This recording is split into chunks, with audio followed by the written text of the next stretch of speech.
Hello friends, welcome to एनसीएंट्री। तो आज मैं आप सबके लिए गोस्वामी तुलसीदास जी की संक्षिप्त जीवनी लेके आई हूँ।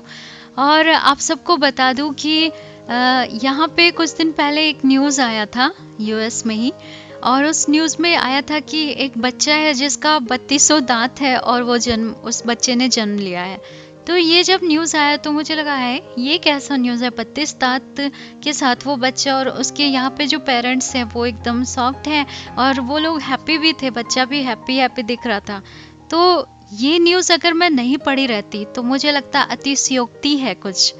तुलसीदास जी का जन्म भी ऐसे ही हुआ था। तो चलिए बताते हैं तुलसीदास जी के बारे में। तो प्रयाग के पास चित्रकूट जिले में राजापुर नामक एक ग्राम है। वहाँ आत्माराम दुबे नाम के सरयू पारण ब्राह्मण रहते थे। उनकी धर्मपत्नी का नाम था हुलसी। संवत 1554 की श्रावण शुक्ल पक्ष सप्तमी के दिन अभुक्त मूल नक्षत्र में इन्हीं भाग्यवान दंपति के यहाँ 12 महीने तक गर्भ में रहने के पश्चात गोस्वामी तुलसीदास जी का जन्म हुआ था। जन्मते समय बालक तुलसीदास रोए नहीं थे। इनके मुख से राम शब्द ही निकला था। उनके मुख में 3200 दांत मौजूद थे। तो ये कोई अतिशयोक्ति नहीं है दोस्तों, ऐसा होता है। उनका डील डॉल 5 वर्ष के बालक का सा था। इस प्रकार के अद्भुत बालक को देख के पिता अमंगल की शंका से भयभीत हो गए थे। एक तो उनका मूल नक्षत्र में जन्म हो गया था और दूसरा कि उनकी 3200 दांत थे। तो मूल नक्षत्र में जब भी कोई बच्चा जन्मता है तो उसका लोग पूजा पाठ करवा देते हैं, क्योंकि उनके परिवार पे या तो माता पे संकट आ जाता है या फिर पिता पे संकट आ जाता है या फिर उनके दादा दादी पे संकट आ जाता है, मतलब किसी न किसी पे कुछ संकट आ जाता है। तो इस तरह से उनके पिताजी को अमंगल का शंका हो गया था, भयभीत हो गए थे और उसके संबंध में कई प्रकार की कल्पनाएं करने लगे। माता हुलसी को यह देखकर बड़ी चिंता हुई। उन्होंने बालक के अनिष्ट की आशंका से दशमी की रात को नवजात शिशु को अपनी दासी के साथ उनके ससुराल भेज दिया था और दूसरे दिन स्वयं इस संसार से चली गई थी। दासी, जिनका नाम चुनिया था, बड़े प्रेम से बालक का पालन पोषण किया करती थी। जब तुलसीदास जी लगभग 5.5 वर्ष के हुए, चुनिया का भी देहांत हो गया था। अब तो बालक अनाथ हो गए थे। वह द्वार द्वार भटकने लगे।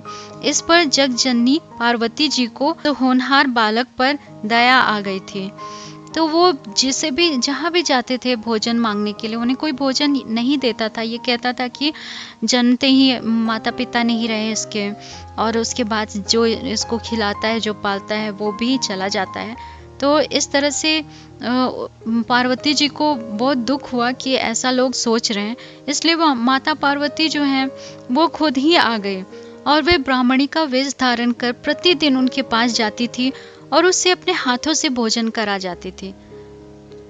तो इधर भगवान शंकर जी की प्रेरणा से रामसैल पर रहने वाले श्री अनंतानंद जी के प्रिय शिष्य श्री नरहरियानंद जी ने इस बालक को ढूंढ निकाला, क्योंकि भगवान शंकर ने वो ये प्रेरणा दी थी नरहरियानंद जी को। तो उन्हें ढूंढने के बाद उनका नाम रामबोला रख दिया। ऐसे राम नाम लेते ही उनका जन्म हुआ था, तो रामबोला उनका नाम रख दिया गया था। उसे वे अयोध्या ले गए और वहां संवत 1561 में माघ शुक्ल पंचमी के दिन शुक्रवार को उनका यज्ञोपवित्र संस्कार भी कराया, क्योंकि कहा गया था कि यज्ञोपवित्र संस्कार उनका अच्छे से करवाने के लिए भगवान शिव ने ये आज्ञा दी थी। तो पहले तो नरहरियानंद जी को लगा था कि अरे मैं कैसे करवाऊंगा, इतना पैसा तो मेरे पास है नहीं। तो वो जहाँ पे गए थे तो वहाँ पे एक ब्राह्मण थे जिनके कोई संतान नहीं थी। और जब उन्होंने देखा और वो और उनकी पत्नी जो थी वो जब देखे तुलसीदास जी को, तो वो इतना ज़्यादा वो लोग प्रसन्न हो गए थे कि तुलसीदास जी को अपना पुत्र ही मान के उन लोगों ने यज्ञोपवीत संस्कार भी करा दिया था। और ये देखने के बाद नरहरियानंद जी को इतना प्रसन्नता हुई कि उन्होंने पूछा, हे माता, आपको क्या चाहिए? आप मुझसे जो मांगना चाहती हैं आप मांग लीजिए, मैं संत हूँ, मैं अब भगवान से आपके लिए प्रार्थना करूँगा। तो उन्होंने कहा कि मुझे तो ऐसे कुछ भी नहीं चाहिए, और आपको तो कर्म से भगवान ने मुक्ति दी है, इसलिए आप लोगों को कोई संतान नहीं मिला है, लेकिन इसमें कोई आपकी कोई गलती नहीं है। लेकिन फिर भी माता ने कहा कि नहीं प्रभु, इस संसार में जब तक रहेंगे तब तक ये कलंक की तरह ही रहेगा, इसलिए हे प्रभु 2 पुत्र की प्राप्ति करा दीजिए। तो नरहरियानंद जी ने पुत्र का आशीर्वाद दे दिया, और 2 पुत्र होने के बाद होने से पहले मतलब उन्होंने तुलसीदास जी का बहुत अच्छे से यज्ञोपवीत संस्कार कराया था। बिना सिखाए ही बालक राम बोला गायत्री मंत्र का उच्चारण किया करते थे, जिससे देखकर सब लोग चकित हो गए थे। इसके बाद नरहरियानंद स्वामी ने वैष्णवों के 5 संस्कार करके राम बोला का राम मंत्र की दीक्षा दे दी थी, और अयोध्या ही में रहकर उन्हें विद्या अध्ययन कराने लगे थे। बालक राम बोला की बुद्धि बड़ी प्रखर थी। एक बार गुरुमुख से जो वो सुन लेते थे तो उन्हें वो कंठस्थ हो जाता था। वहां से कुछ दिन बाद गुरु शिष्य दोनों सुकर क्षेत्र सोरो पहुंचे थे। वहां नरहरियानंद जी ने तुलसीदास जी को रामचरित सुनाया। कुछ दिन बाद वे काशी चले आए। काशी में से सनातन जी के पास रहकर तुलसीदास जी ने 15 वर्ष तक वेद वेदांग का अध्ययन किया था।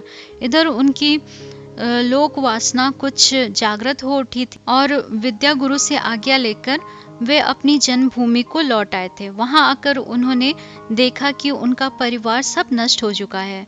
उन्होंने विधि पूर्वक अपने पिता आदि का श्राद्ध किया, और वहीं रहकर लोगों को भगवान राम की कथा सुनाने लगे थे।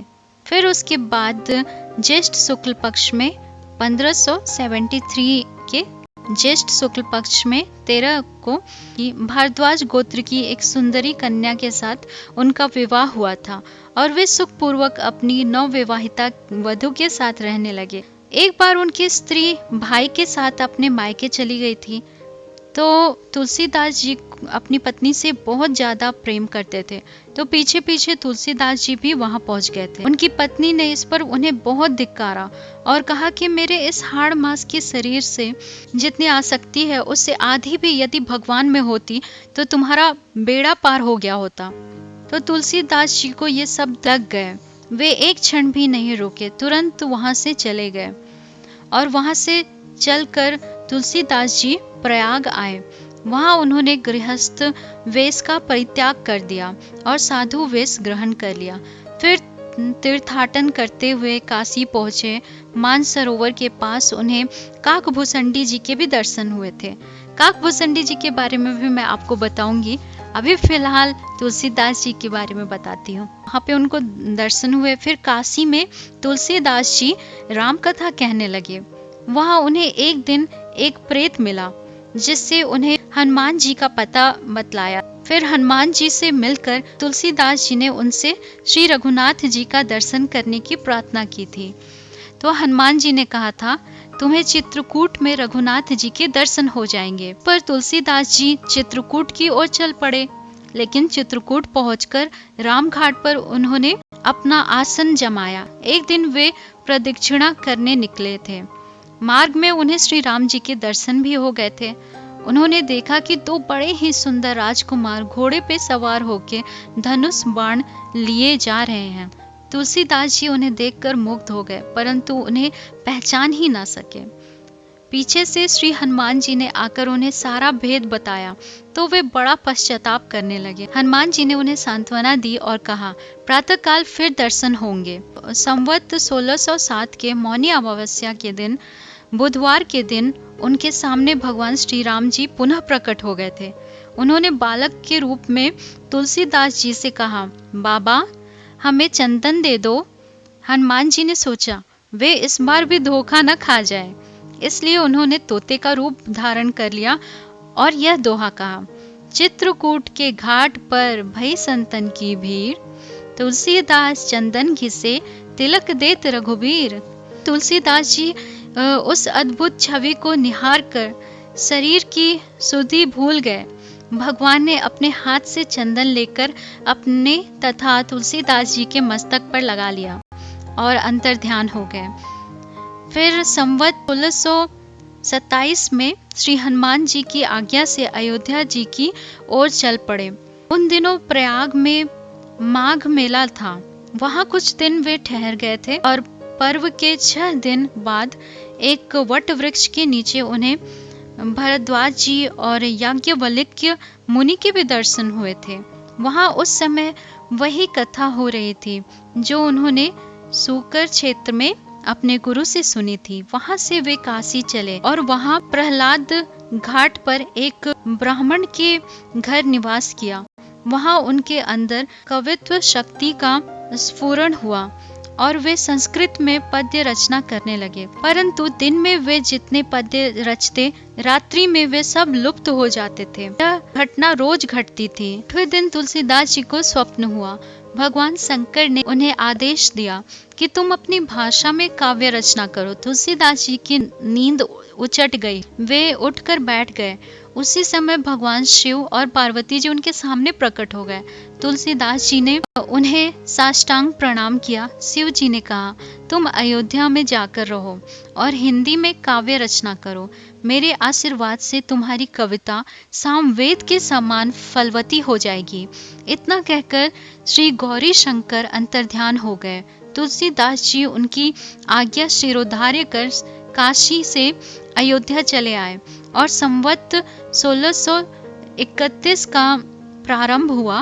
उस साल रामनवमी के दिन प्राय वैसा ही योग था जैसा त्रेता युग में राम जन्म के दिन था।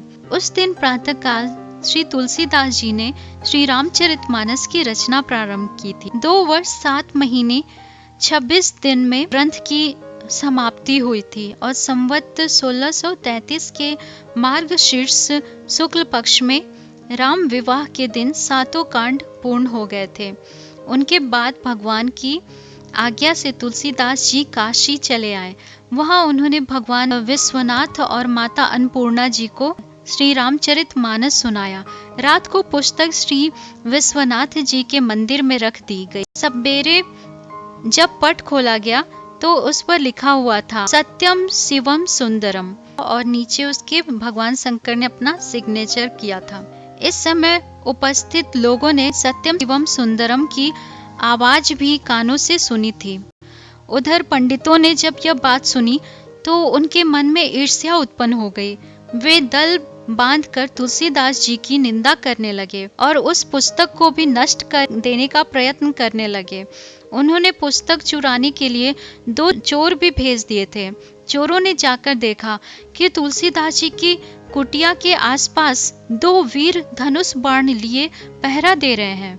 वे बड़े ही सुंदर श्याम और गौर वर्ण के थे। उनके दर्शन से चोरों की बुद्धि शुद्ध हो गई थी। दोस्तों, आप सबको ये बता दो कि अगर अच्छे लोगों के साथ अच्छा किया जाए तो भी अच्छा होता है, अच्छे लोगों के साथ बुरा किया जाए तो भी अच्छा होता है। क्या होता है कि अच्छे लोग जो होते हैं ना, जो शुद्ध भक्त होते हैं, जो भगवान के प्रेमी होते हैं, अगर उनके साथ बुरा भी किया जाए तो भी वो लोग आपको कुछ अच्छा ही दे के जाएंगे। अगर वो आपको श्राप भी देंगे ना तो वो श्राप भी आपको ऐसा देंगे जो कि आपके कल्याण के लिए ही होगा। और अगर वो आपके लिए अच्छा करे तो भी अच्छा होगा। वही दुष्ट लोग जो होते हैं उनके साथ अगर आप अच्छा कीजिए तो भी बुरा, बुरा कीजिए तो भी बुरा। तो वो लोग, यही अंतर होता है कि अच्छे के साथ हमेशा अच्छा हमें करना चाहिए, लेकिन ज़्यादातर लोग अच्छे के साथ बुरा कर देते हैं, लेकिन फिर भी उनके साथ भलाई हो जाता है।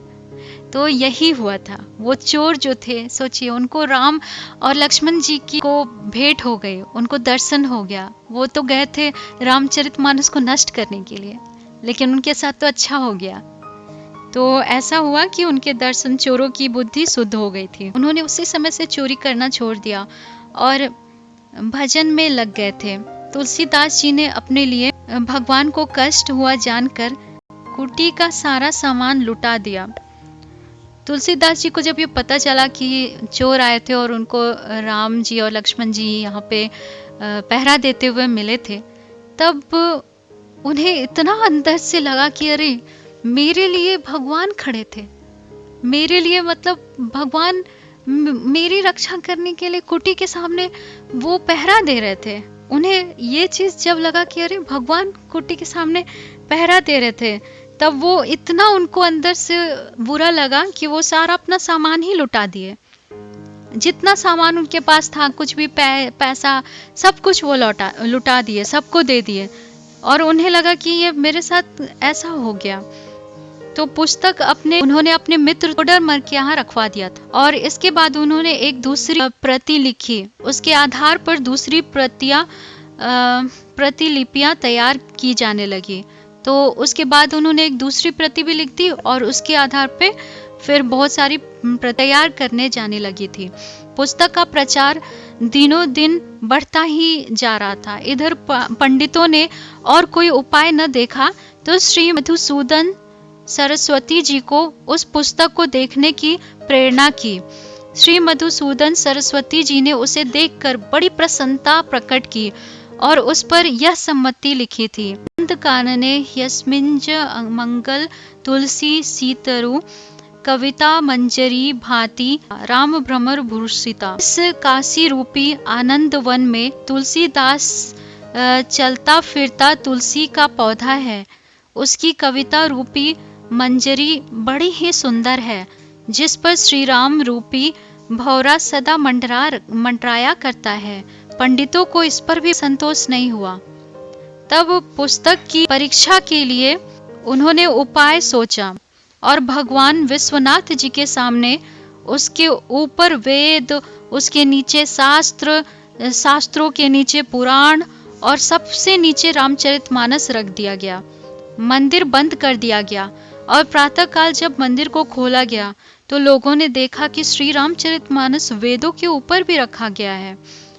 तब जो पंडित लोग बड़े लज्जित हुए और उन्हें यह तुलसीदास जी से क्षमा भी मांगी और भक्ति से उनका चरणोदक भी लिया, क्योंकि भगवान शिव ने ही जब सत्यम शिवम सुंदरम लिख के और रामचरितमानस को प्रमाणित कर दिया था, तब भी उन पंडितों को उस पे भरोसा नहीं था और उन्होंने वेद, पुराण, साहित्य जितने थे, महान महान ग्रंथ, उन सबको रख के और सबसे नीचे रामचरितमानस को रखा था।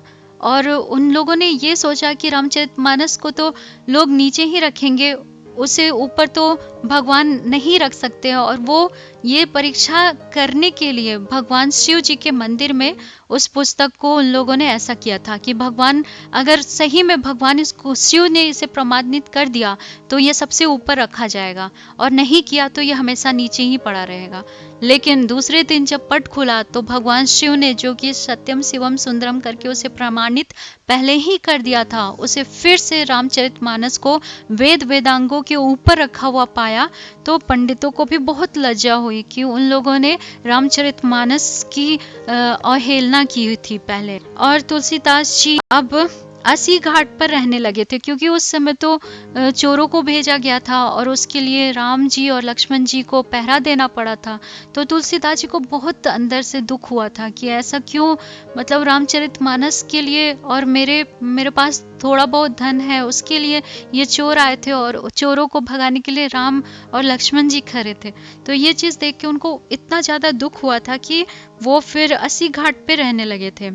रात को एक दिन कलयुग मूर्ति रूप धारण करके उनके पास आ गया था और उन्हें त्रास देने लगा था। गोस्वामी जी ने हनुमान जी का ध्यान किया। हनुमान जी ने उन्हें विनय के पद रचने को कहा, तो विनय का पद रचो। इस पर गोस्वामी तुलसीदास जी ने विनय पत्रिका लिखी थी और भगवान के चरणों में उसे समर्पित कर दिया था। श्री राम ने उस पर अपने हस्ताक्षर भी दे दिए थे और तुलसीदास जी को निर्भय कर दिया था। तो विनय पत्रिका जो है वो जब कलयुग की जब प्रकोप किसी पे पड़े तो लोगों को विनय पत्रिका पढ़ लेना चाहिए, क्योंकि राम जी ने उसे खुद अपना हस्ताक्षर देके उसे प्रमाणित किया है। तो विनय पत्रिका हनुमान जी द्वारा बताया गया और तुलसीदास जी द्वारा रचित था।